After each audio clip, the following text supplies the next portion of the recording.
Good afternoon again, everyone. Welcome to today's Lunch and Learn presented by Virginia Community Capital. I am Melody Short, Community Innovation Advisor, and I'm so excited to have you all join us today to learn more about Virginia Community Capital's Economic Equity Fund, which is an incredible resource available to small business owners.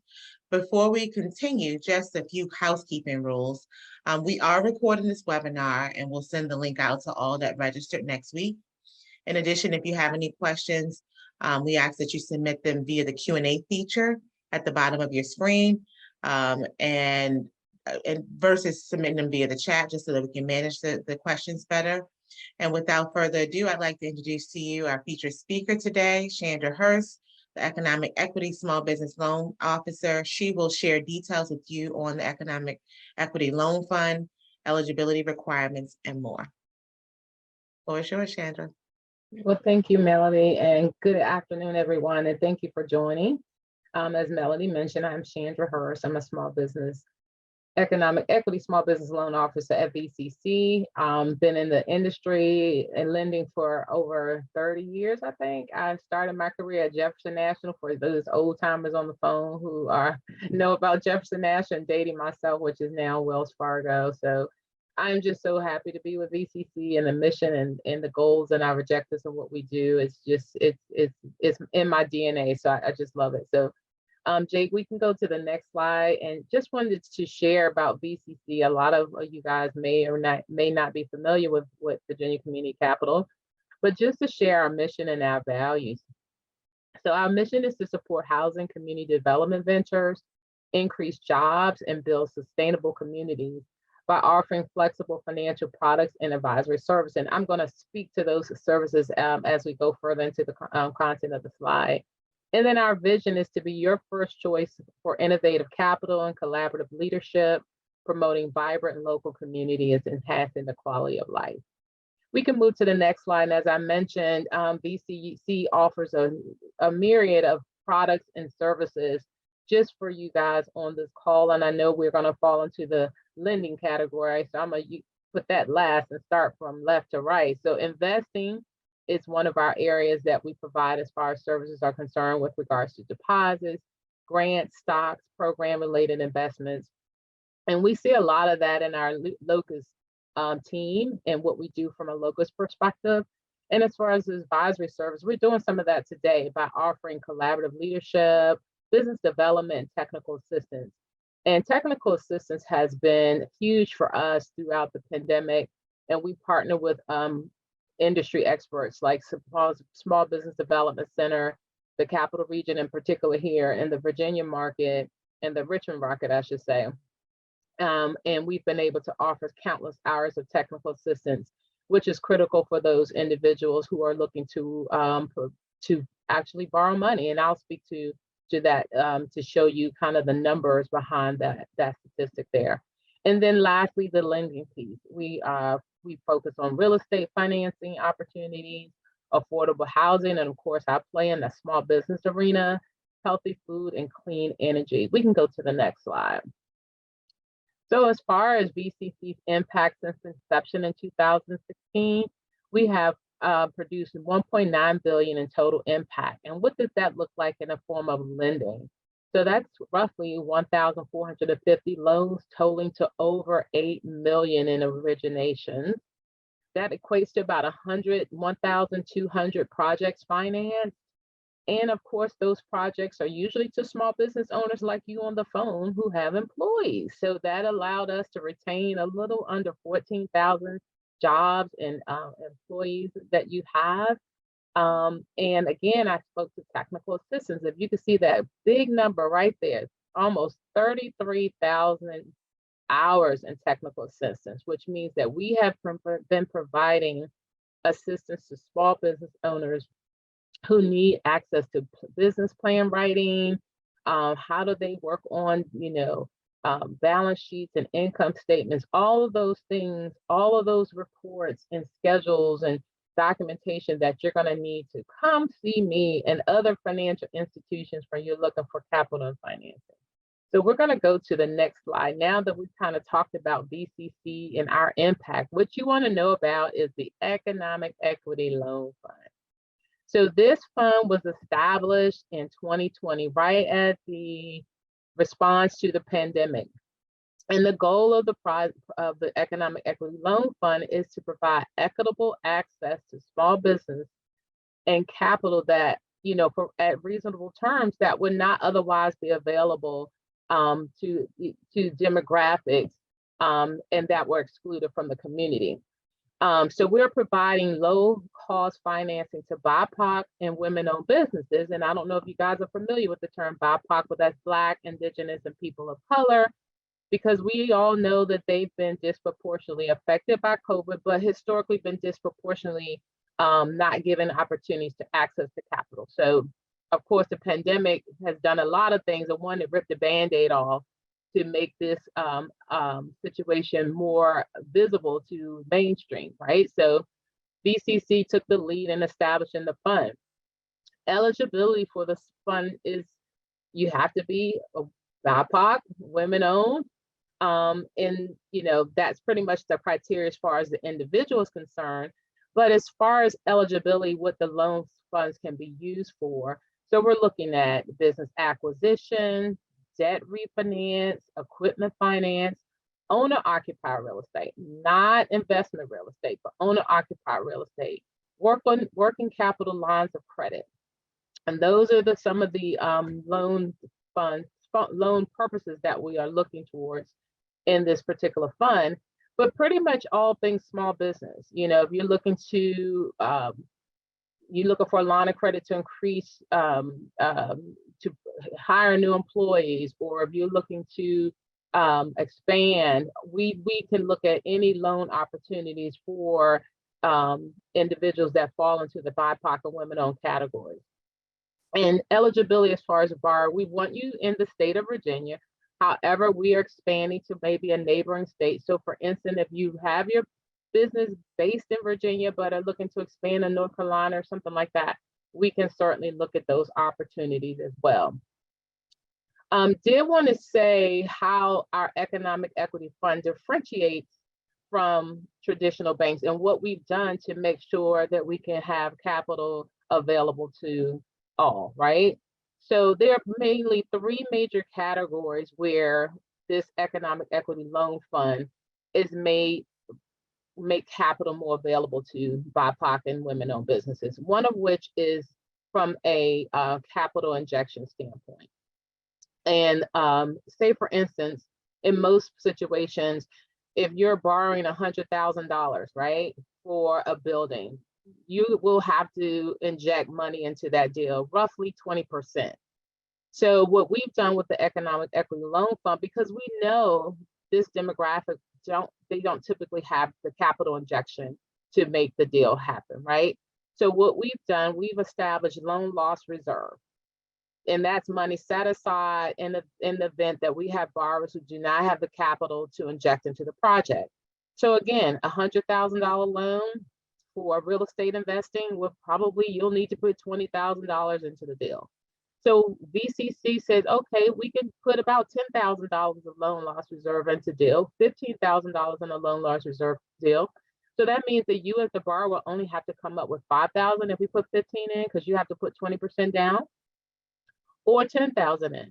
So we're making that lending available to you by injecting loan loss reserve into the project. So that's one major differentiation, right, from our traditional mainstream financial institutions. Another way we've done this is with our debt service coverage. So what that means is for every dollar you make, for every dollar you spend, your expenses, you have to have revenues of $1.20. What we've done, we've said, okay, we're going to make this playing field more equitable. So instead of having 1.20 to 1, we say, we can do 0.90. So we made it even more affordable for you to be able to access this capital by shaving off the requirements for debt service coverage. And I hope you got that. And then lastly, as far as making the capital available to you, we've looked at credit. So we like a 650 credit score. However, we can look beyond the number and look at the historicals, right? So an example may be you financed or co-signed a car for your minor child, not necessarily minor, but just started driving and they're in high school, or not necessarily high school, but maybe a college student over the age of 18 and they can actually participate and borrow money.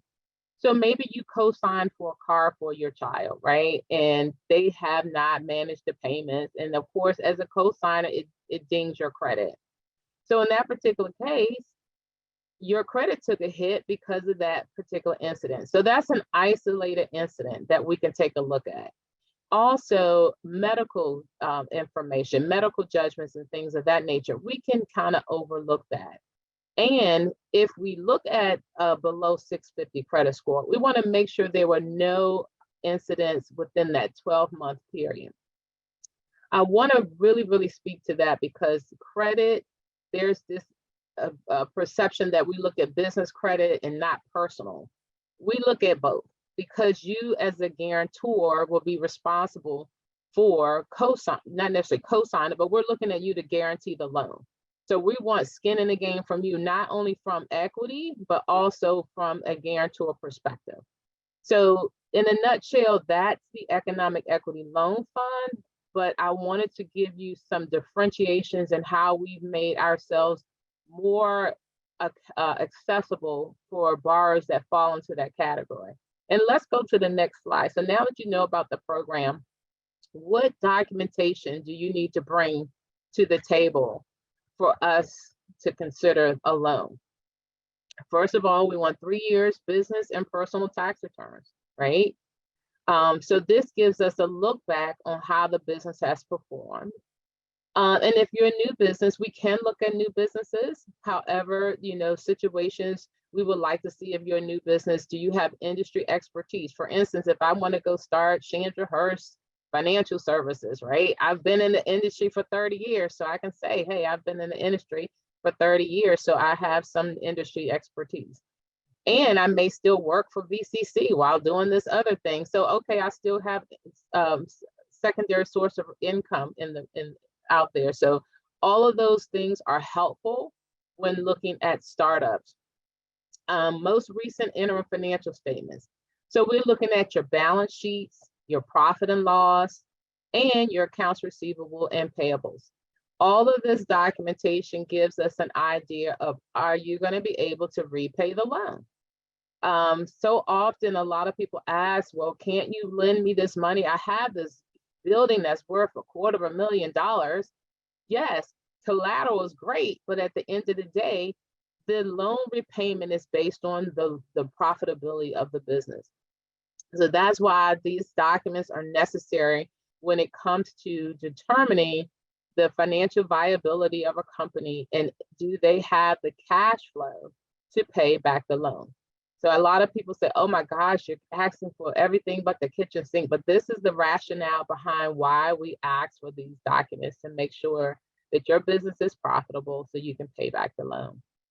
We also like to get some background and history from the borrower. I like to say, send me, if you just won an award for being the best pie maker in the city of Richmond, and you got recognized in Times Dispatch, send all those accolades. That speaks to your character and speaks to you as the borrower. So I love to have all that. And I'm a feel-good borrower. I like to know about you, your family, because it's a relationship over time. And then we want 2 to 3 years projections, especially in situations where it is a startup. You don't have historicals for us to take a look at to know how you perform. Projections are going to allow us to know what you project out your revenues are going to be for you to pay back the loan. Projections are also necessary for existing businesses that are maybe launching a new product or new services that they haven't traditionally made. And the hiring of new employees to maybe execute on those things. So that's where that comes into play.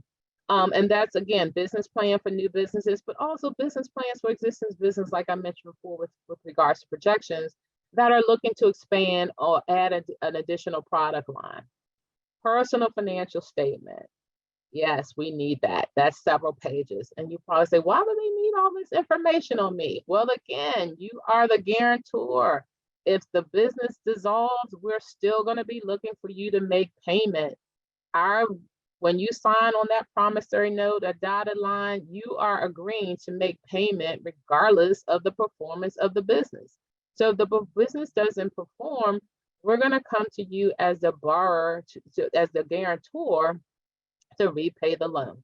So the personal financial statement gives us an idea of your assets and your liabilities to know, are you leveraged? Can you make payment in the event that the business doesn't do well? All of those things go into play. And then the personal financial statement also gives us an idea. Do you have the capital injection needed to borrow the money, right? So, and it also tells us if we take all of your money from, your down payment money and you have nothing to sustain you, is that going to be the best situation for you? So that personal financial statement really gives us an idea of you and your assets and your liabilities. And of course, we need your personal financial statements to let us know how you made money and to know you as a guarantor. I know I've covered a lot, and I just wanted to keep it as high level as possible because most of the loans that we see in this particular area are there's general underwriting, but every situation is different. Every story is different. But at this time, I just want to open it up for any and all questions of the 33 plus people on the line.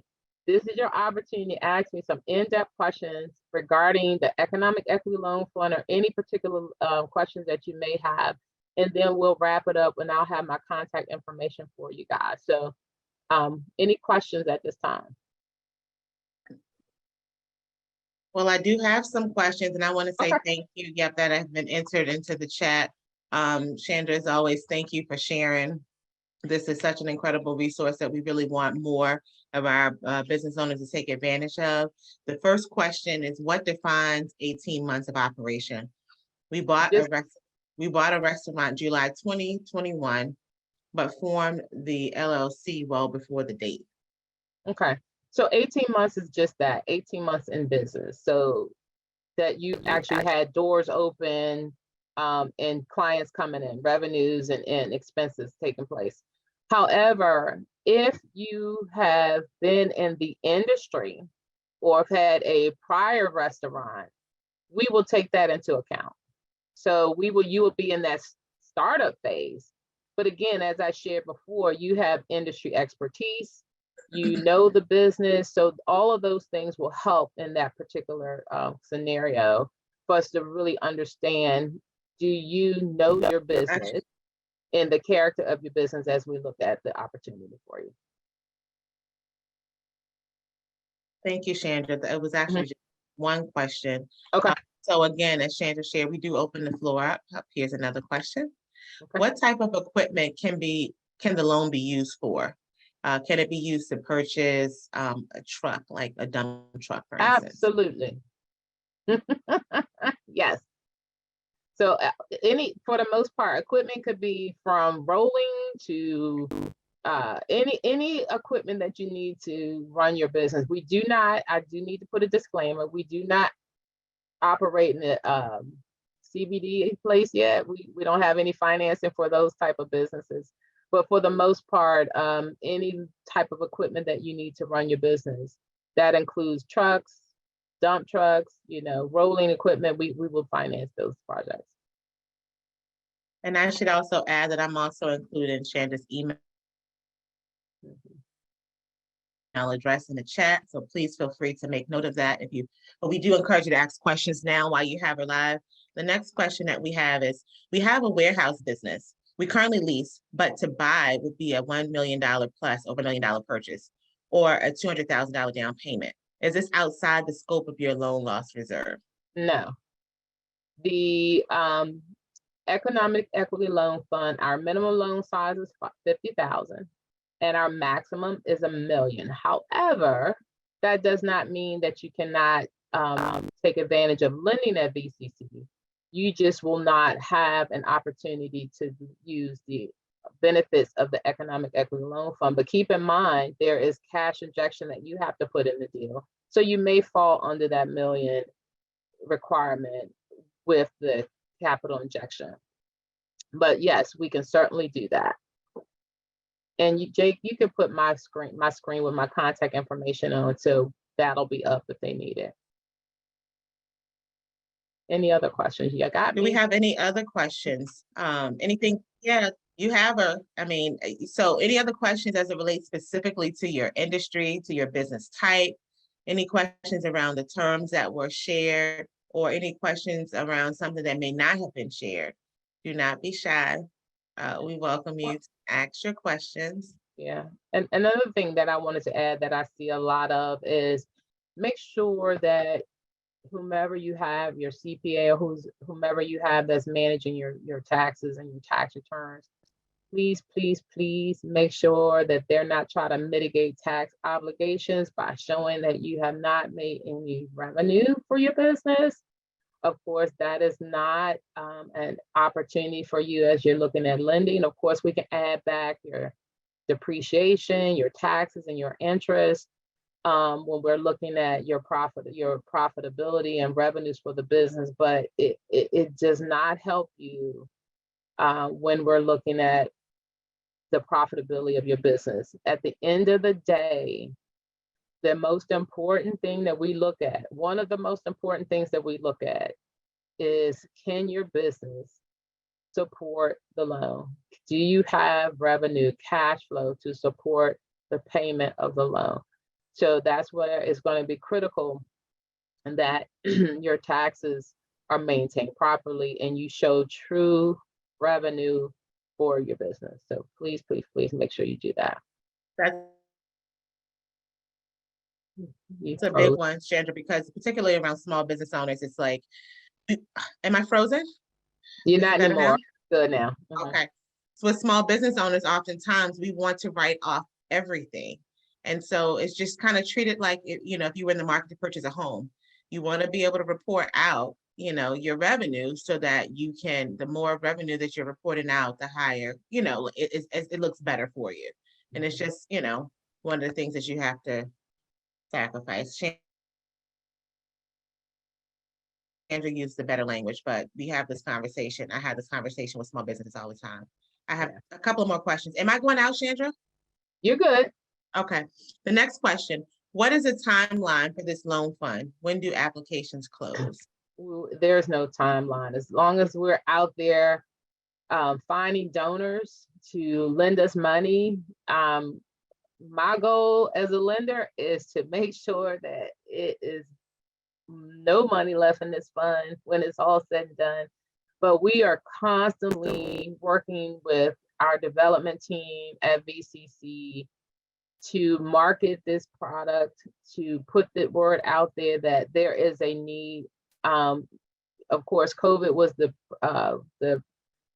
driver for this, but VCC's mission has always been to provide capital to individuals or organizations that would typically not have access to these funds, right? To lending. So that is part of what we do. That's part of our mission. Thank you. So we don't foresee that this loan fund will go away. The next question, Ms. Hirsch, you mentioned helping the business plan with business plan preparation. Is that a service offered to members or to anyone? That's offered to anyone. VCC is not a member-based organization. So you don't have to be a member to get access to these services. We are in the process of hiring on staff individuals that can provide technical assistance. We partner, like I mentioned before, with the Capital Region SBDC. They're actually housed at VCC. So they are a great resource that have those services for free. Again, as far as membership organizations, you have Jackson Hole Collective, you have Metropolitan Business League, and you have other ecosystem partners. And I know also George on the call, he's with LISC. You have VCC, I'm sorry, not VCC, Virginia Union Women's Business Center. So there are a lot of organizations out here that have memberships type organizations that offer excellent services as it relates to businesses.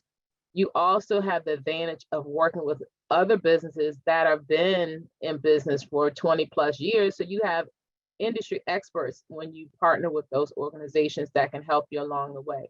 But again, there are a lot of free resources available to you, but I would not discount the value of organizations that I spoke of. And then there's the Central Virginia African American Chamber. So there are a number of organizations out there and that provide services. Some of them are fee-based and membership-based, but again, the SBDC, Small Business Development Center, the Capital Region, there are no costs for their services. I know that was a long answer, but I just wanted to throw out some additional ecosystem partners that have been tremendous support for me along the way in resonating and getting this information out there. Individuals who probably don't know about BCC and the Economic Equity Loan Fund. Thank you, Chandra. The next question is around affordable housing, and the question is there an income restriction? I think we may need to expand on that a bit more. Yeah. Can you? Yeah, and I don't work directly with affordable housing. We have a whole separate team that works with affordable housing. So most of the projects that they work on are mixed use or apartments and things like that, but they can do the property management piece or individuals who are looking to invest in real estate for the purpose of affordable housing. So, but we can take that as a one-off if you need some more information, and I can get you to the best resource to answer that question for you. So definitely email's the best. Calling is not always good, but emailing is the best. Thank you. We have one more question. Do you make loans outside of Richmond? It depends. If it's a neighboring state, we sometimes can make that loan for if it's a neighboring state, or if you're expanding your business, your primary business is in the Richmond, or not necessarily Richmond, Virginia, state of Virginia, and you may be expanding to an additional state, we can look at that. But certainly we typically will do business in Virginia, and sometimes it's based on the stipulations of the monies that we receive. Like I mentioned, the Economic Equity Fund is the funds that we have to do this work are from grants and things that we've applied for. So sometimes the stipulation in the grant says only to Richmond, only to Newport News area. So it depends on what the grant says, but there may be opportunities where we can look outside of Virginia. But in this case, as it relates to the Economic Equity Fund, outside of Richmond, yes, within the state of Virginia. Yes, the entire state of Virginia. Yes.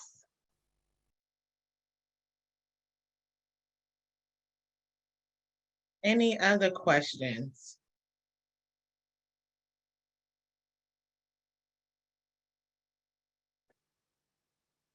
Give it another minute. I think one of my colleagues is on the line. And let's see. I think I saw Janelle out there. Can you think of anything else, Janelle? I see a hand raised. I did see her. Actually, we have two more questions. Okay, go ahead. Okay. We have so how does your underwriting, I guess they just want to have a little bit more information around underwriting. So so you want to know about the process or what that looks like? I would say if you can explain about the process. Okay, so historically, once you meet with myself or Janelle, who is on the line, I'm in the Richmond market. Janelle handles like the Newport News, Tidewater, Hampton area. So historically, we'll send you a list of documents that we need, and I talked to that. If we can go back to the slide prior to this one, Jake, that'd be wonderful. So once we receive a package, which has your tax returns, your interim financial statements, which is your balance sheet, profit and loss, accounts receivable, and account aging, if you are if you have that, right, if it's applicable to your business, your projections, your business plan. Once we have a full package, we would prepare that for our underwriters, right? And the underwriters will look at the numbers, determine, like I said, does this business cash flow? Does it have that 0.90, right? Debt service coverage, which means that the business is profitable enough to handle the proposed loan that you want, right? So we look at your business today and we add in the debt service that you're going to be acquiring from the loan request. Does your business have the income to support that, right? So we look at that. Then we look at what is the borrower's skin in the game? Do they have money to bring to the table? If they don't have enough, that's when we can inject the loan loss reserve, right? So we take a look at that. That process takes about a week to 2 weeks to get an answer. And along the way, we may have some questions like, tell me more about this particular incident, or how do you make your money? How long does it take for you to receive income, from after you provided a service, your accounts receivables? How long is it taking you to get paid? So that process takes about 2 weeks. If there's a real estate involved, of course, once it's approved, we have to get the real estate assessed or get an evaluation and make sure the collateral is valued where we want it to be, so all of those things come into play. But for the most part, we can probably close the loan within a month, depending on if there's collateral involved. Sometimes it can be faster, but I hope that answered your question as far as the process. But again, and then we also in that time frame look at your credit, right? Are there any credit hiccups that we need to address? Is there anything on the taxes that we need to address? Is there anything in your projections that we may have a question about? And just going back to that, when you actually look at your projections, we want to make sure that they're grounded. The numbers are grounded. Have you done your industry research to know? Have you done assumptions to know that these numbers are reliable? Because we do look at industry trends. We have access to information that says, based on the industry you're in, this is a benchmark. So if you're way outside of the benchmark, then we're going to ask you, tell me about how you came up with these numbers to make sure that they are as accurate as they can be. So some of that goes into the process when we're talking about borrowers. Like I mentioned before, if we're looking at a startup, we may say, are you going to continue to work while you're starting this business? So there are going to be a number of questions that come into play as we're having this dialogue and conversations along the way. Thank you, Chandra. The next question is, yes, so I can answer this one. They want to know if there's going to be a recording that they can share with colleagues. You will receive a recording of this session next week, and you can feel free to share with, your network. Let's see. Are there interest rate ranges, closing fees, or other fees? Yes, there are going to be costs associated with the loan. Typically, there's a commitment fee, not necessarily a commitment fee, an origination fee that's in the loan, and document preparation fees. And then there are going to be fees that are associated with the collateral, if there's collateral. So for instance, as I mentioned, if you're looking at buying a building, there's going to be an appraisal and evaluation on that building, right? So that's a fee associated with that. If there is an automobile or truck, someone mentioned, we would probably there may be, if it's a DMV, a vehicle that's registered with the Department of Motor Vehicles, there'll be a fee associated with putting a BCC lien on that, right? Or if we're doing a blanket lien of your assets, there may be what we call a UCC filing fee. So there are going to be some fees associated with the loan. But the two that are that's going to be on the loan always is going to be a commitment fee and a document preparation fee. And some of those fees are non-refundable. That particular one is non-refundable.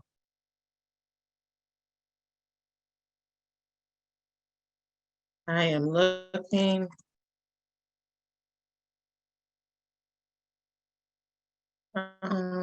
Any other questions? And I just sent you a message, Chandra. Yeah, I think we may have one. So the question is, so a 0% interest rate. We do not have anything that's a 0% interest rate.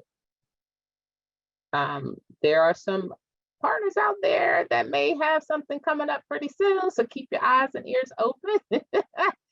However, like I mentioned, we receive our funds in most cases for grants, right? So, and we do that because we go out and have to borrow our money. So we have to create a spread so we can continue to lend to others. Because if we're borrowing the money, we have to pay it back at a reasonable rate. So we do not offer anything at a 0% rate at this moment.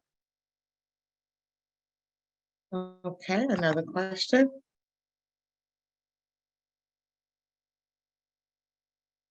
Okay. I don't, okay. So is the 0.90 DSC for the business alone, or is it a So we look at both the business and global. DSC? So even though we look at a 0.9, we still would like the cash flow to be at a 1.0 cash flow. You know, the 0.9 is a historical, but the 1 to 1, we really want to see that as we grow and look at projections. And we don't want the projections to be like, remember when I said we don't want the projections to be so outreaching, right? So we like to see the projections no more than 20% in revenue and 10% in expenses, as far as your decrease in expenses and 20% increase in your revenues for your projections. I hope that answered the question. But we do look at both the global and we look at we look at the person, the business, and we look at globally, both.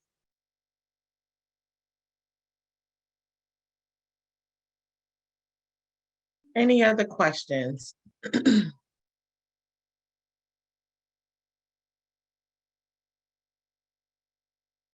Does everybody feel comfortable when I say debt service coverage? I think I mentioned that for every dollar you spend, you want to make $1.20. That's kind of the average in the industries. I hope everybody got that.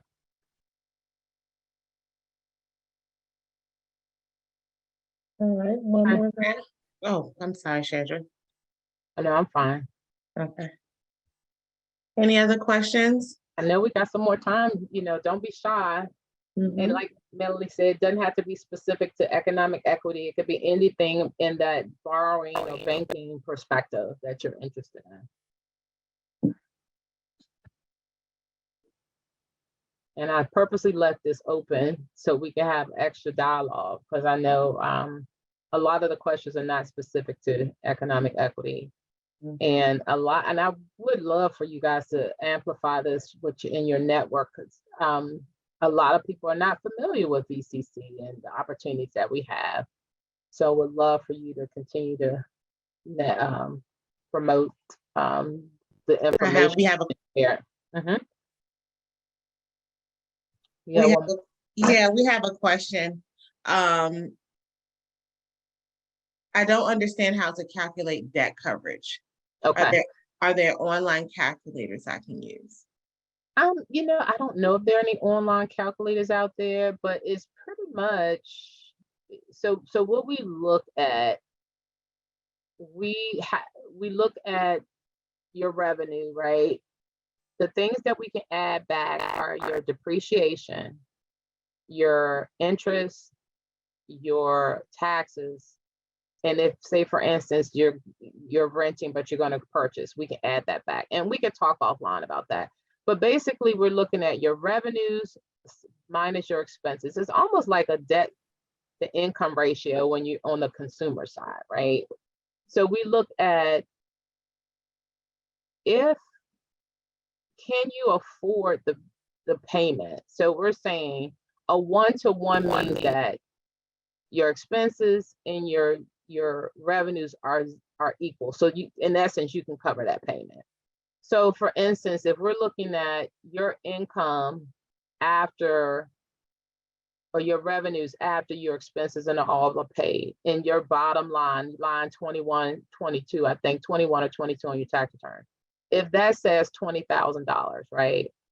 And then we look at the loan that you're the loan payment annualized is $15,000. Then of course you can cover that payment, right? So that's kind of where that number comes from. But you can probably Google DSCR and see if there's some calculators out there, but that's basically how you get to that. It's your expenses, your revenue minus your expenses, and what's that number? Then we look at, can you afford the payment annualized on the debt? Because that bottom number on your tax return is your annualized income for the year. So that's what we look at. I hope I didn't confuse you, because it can be a little tricky. But that's what we're looking at. All right, we do have another question. Do I need an attorney for closing the loan if there is collateral involved?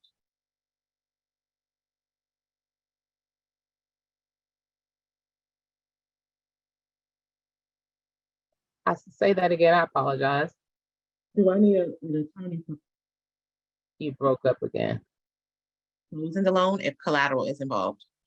So Do I need an attorney for closing the loan if collateral is involved? It depends on the collateral. Typically, it's when there's real estate involved, we would typically need collateral. And one of my partners sent me debt service coverage equals net income plus interest expense plus depreciation divided by monthly loan payment, including proposed debt. So that's kind of what I said in a nutshell, but that is the definition.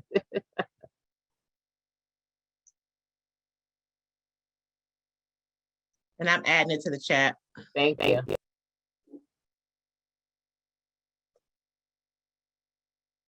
Okay, I think we have another question. Okay, oh, this is just Joey saying the lawyer is not required unless the loan is real estate or SBA. Mhm.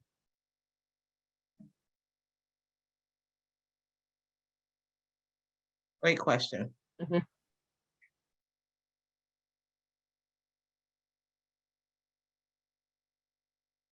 Any else? other questions?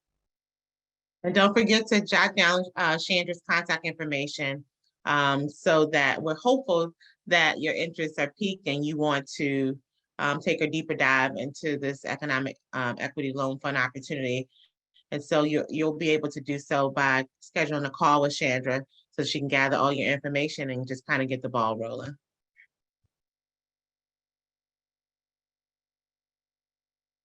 Okay. Anything else?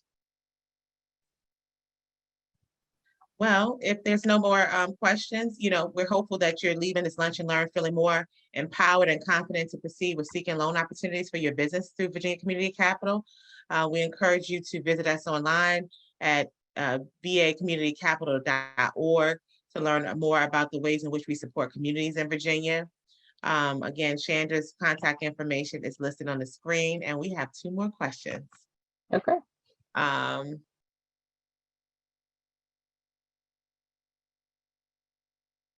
Okay, so I'm being told that someone's chat is disabled, so they have not been able. Okay, so we placed 2 things in the chat.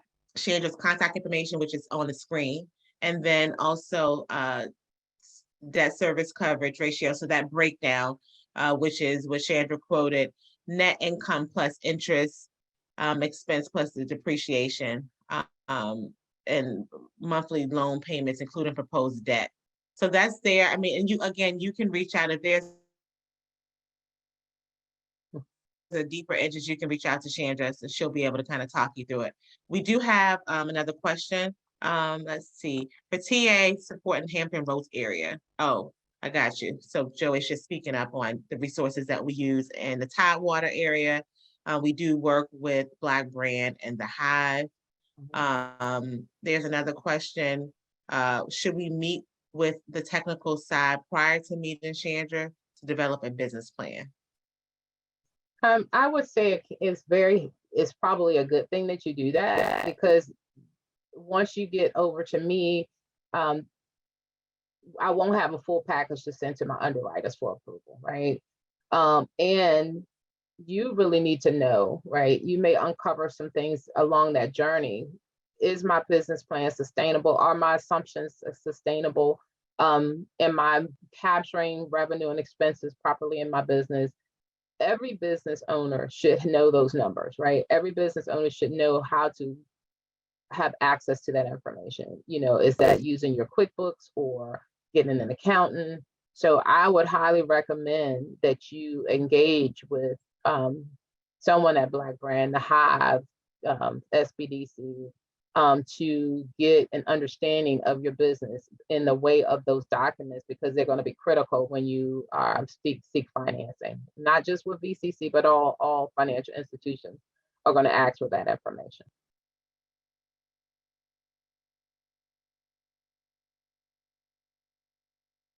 Thank you, Chandra. Mhm. Okay. One more round for questions. We definitely have the time for it, so we welcome you to ask any additional questions you may have.